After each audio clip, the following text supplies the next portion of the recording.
यदि आप हमारे चैनल के सभी गाने को पसंद करते हैं तो डीडी प्रोडक्शन हाउस के यूट्यूब चैनल को लाल बटन दबा के सब्सक्राइब करें और घंटी के निशान को जरूर दबाएं।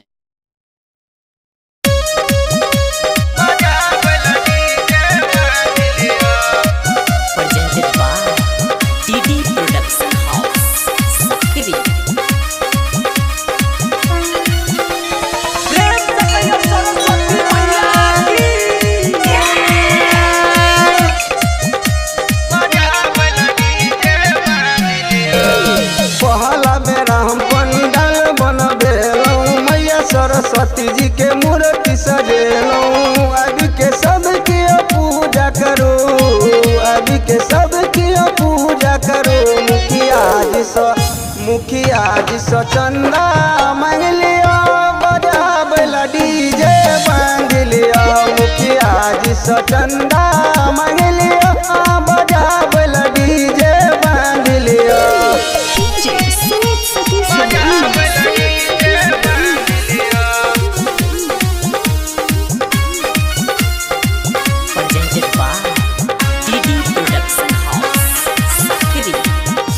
विद्या के देवी मैया जनयो जहान यो, भिन कर महिमा बहुते छयो महान यो।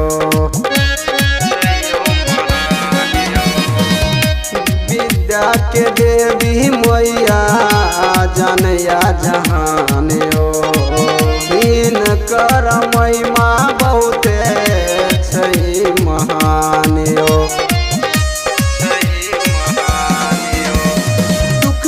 सारा मैया दैया उबारी के चरनिया पखार लिया, के चरनिया पखार लिया। मुखिया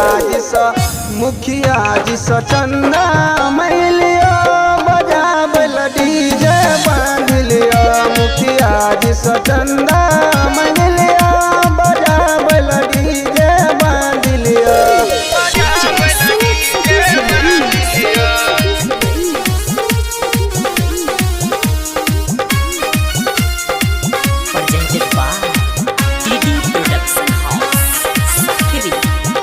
हंस के सवारी को के सरदे मैया, धन धन भ गेलै मिथिला नगरिया। हंस के सवारी को के सरदे मैया, धन धन भ गेलै मिथिला नगरिया। राज किशोर बसंत श्री झुके ने माई सितार बना दियो, माई सितार बना दियो। मुखिया जी सो चंदा मांग लियो, बजाबला डीजे बांध लियो। मुखिया जी सो चंदा मांग लियो, बजाबला डीजे बांध लियो। पहला बेरा हम पंडाल बनबेलो, मैया सरस्वती जी के मूर्ति सजेलो। अभी के सब की पूजा करो, अभी के सब की पूजा करो। मुखिया जी सो चंदा मांग लियो, बजाबला डीजे बांध लियो। मुखिया जी सो चंदा मांग लियो, बजाबला डीजे बांध लियो।